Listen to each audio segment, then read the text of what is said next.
Shalom, shalom, shalom. Selamat pagi, terpujilah Tuhan. Di pagi yang cerah ini kita patut bersyukur sebab dalam anugerahnya yang besar Dia telah memberikan kita satu hari lagi, tepat di hari Sabtu tanggal 5 Juni tahun 2021.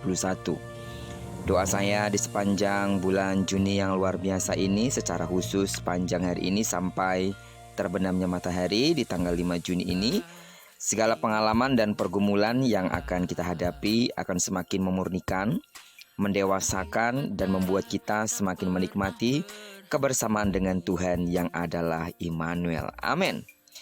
Baiklah, saat ini sebelum kita lebih jauh dalam melakukan aktivitas sepanjang hari ini, mari kita sama-sama kembali meneduhkan hati kita untuk merenungkan firman Tuhan yang akan menjadi pedoman dan pelita hidup kita dalam menjalani hari yang luar biasa ini.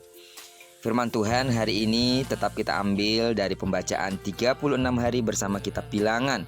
Dan hari ini kita telah memasuki hari ke-8.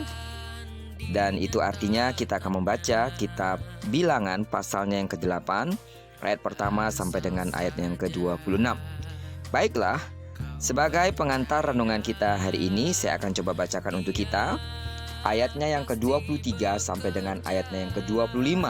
Dengan judul perikop awal dan akhir masa kerja orang Lewi. Tuhan berfirman kepada Musa, "Inilah yang berlaku bagi orang Lewi. Setiap orang yang berumur 25 tahun ke atas wajib bertugas, supaya ia bekerja pada kemah pertemuan. Tetapi jika ia berumur 50 tahun, haruslah ia dibebaskan dari pekerjaan itu, sehingga tak usah ia bekerja lebih lama lagi." Saudara kekasih di dalam nama Tuhan Yesus, coba kalau kita hitung, jika usia hidup kita rata-rata adalah 75 tahun, berapa banyak waktu yang telah kita gunakan untuk melayani Tuhan?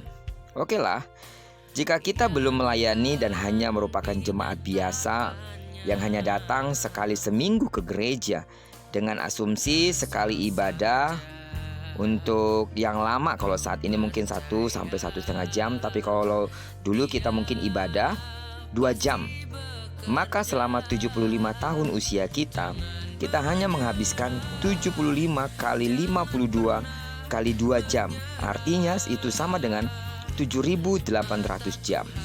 Itu sama saja dengan 325 hari. Bandingkan dengan usia kita yang mencapai 75 tahun. Setara dengan 27.375 hari. Jumlah ibadah kita tersebut hanyalah 1,19 sekian persen dari kehidupan kita. Apakah kita sudah merasa cukup dengan memberi waktu 1,19% tersebut kepada Tuhan? Beberapa orang mungkin berpikir bahwa wow, terlalu tragis ya, karena kita hanya memberikan 1%. Ada beberapa orang berpikir itu sudah cukup. Beberapa orang mengatakan bahwa seharusnya kita memberikan minimal 10% waktu kita untuk Tuhan. Hal ini terkait dengan konsep persepuluhan yang wajib kita berikan kepada Tuhan. Orang lain pun mengatakan bahwa seharusnya kita memberikan 100% waktu kita untuk Tuhan. Ya, memang seluruh waktu kita, bahkan seluruh hidup kita pun seharusnya kita gunakan untuk memuliakan nama Tuhan. Tetapi berapa banyak sih waktu yang seharusnya kita gunakan untuk melayani Tuhan? Saudara yang kekasih di dalam nama Tuhan Yesus dan jemaat Tuhan, Alkitab tidak memberi jawab yang pasti tentang hal ini. Tetapi Alkitab memberi contoh bagaimana seorang Lewi yang merupakan suku Israel yang dipilih untuk melayani Tuhan sebagai imam, seharusnya menjalankan tugas pelayanannya. Seorang Lewi mulai melayani Tuhan di kemah pertemuan pada usia 25 tahun hingga berusia 50 tahun. Ini berarti jika diambil rata-rata usia manusia adalah 75 tahun, maka orang Lewi melayani Tuhan selama 25 tahun, atau sepertiga dari masa hidupnya. Angka ini bukan angka ideal sebenarnya, karena memang ini adalah patokan bagi orang Lewi yang memang memiliki kewajiban untuk melayani Tuhan. Walaupun demikian, kita dapat menarik beberapa pelajaran dari firman Tuhan yang kita baca hari ini. Yang pertama adalah, walaupun pelayanan orang Lewi dimulai pada usia 25 tahun, tetapi sesungguhnya orang Lewi sudah mempersiapkan diri mereka sebelum usia 25 tahun. Hal ini sesuai dengan apa yang dikatakan bahwa secara implisit dapat terlihat dari ayat lainnya dalam Taurat Tuhan, dalam hukum Tuhan.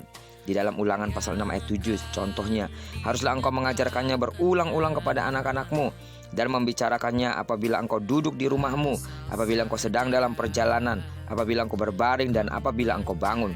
Ini berarti bahwa sejak masa kanak-kanak bangsa Israel, terutama orang Lewi, juga sudah mendapatkan pengajaran hukum-hukum Allah sehingga nanti ketika usia 25 tahun tiba mereka sudah siap melayani. Yang kedua, usia 25-50 tahun merupakan usia produktif yang seharusnya dipakai untuk melayani Tuhan. Memang saat ini usia 18 tahun pun seseorang sudah dapat dianggap dewasa. Tetapi kalau kita mau jujur, kebanyakan usia di mana seseorang mulai produktif adalah usia 25 tahun ke atas. Dan setelah 50 tahun, suka atau tidak suka, performa seseorang pun mulai turun. Sehingga berjalannya usia, ini berarti pelayanan orang Lewi dilakukan pada usia yang produktif agar mereka dapat melayani Tuhan dengan sebaik-baiknya. Karena itu berapa banyak di antara kita yang tidak mau memberi yang terbaik bagi Tuhan. Begitu kita akan pensiun, barulah kita coba untuk aktif melayani. Yang ketiga, orang Lewi yang berusia di atas 50 tahun walaupun mereka sudah tidak wajib melayani Tuhan, tetapi mereka dapat tetap melayani Tuhan walaupun di bidang yang agak berbeda dari sebelumnya. Apa yang dilakukan oleh orang-orang Lewi di atas usia 50 tahun dikatakan sebagai membantu saudara-saudaranya melayani di kemah pertemuan. Usia tua bukan halangan untuk melayani, tetapi memang ada beberapa hal harus diubah. Seperti misalnya lebih banyak memberi dukungan dan bantuan serta arahan kepada orang-orang yang lebih muda darinya, mengurangi kegiatan pelayanan yang membutuhkan fisik prima, dan lain sebagainya. Intinya, dari bacaan Alkitab kita hari ini, dari perenungan kita adalah melayani di usia berapapun kita berada. Adakah kita masih muda? Kita bisa melatih diri kita untuk melayani dari hal-hal yang sederhana. Adakah kita sedang saat ini sudah usia produktif? Kita bisa melayani Tuhan dengan semangat dan fisik yang prima. Atau adakah mungkin di antara kita sudah melewati usia produktif? Kita dapat memberi saran, arahan, serta mendukung pelayanan orang lain. Anak-anak kita mungkin, orang-orang muda yang ada di gereja, minimal dalam doa. Yang jelas, tidak ada alasan bagi kita untuk tidak melayani Tuhan, karena Tuhan sudah lebih dulu melayani kita. Amin. Diberkatilah kita dalam perenungan kita hari ini. Kiranya perenungan hari ini terus mengingatkan kita bahwa tidak ada kata mundur dari sebuah pelayanan. Namun kita sampai ajal menunggu kita, mari rindukan untuk melakukan sesuatu bagi Tuhan, karena itulah yang disukai oleh Tuhan. Amin. Diberkatilah kita sepanjang hari ini dan digenapi firman-Nya yang berjanji bahwa apa yang dikerjakan tangan kanan dan tangan kiri kita dibuatnya berhasil. Kemanapun kaki kanan kaki kiri kita melangkah, di sana kemuliaan-Nya akan dinyatakan. Diberkatilah kita bersama dengan orang-orang yang kita kasihi dan bersama dengan orang-orang yang kita cintai. Terpujilah nama Tuhan. Shalom.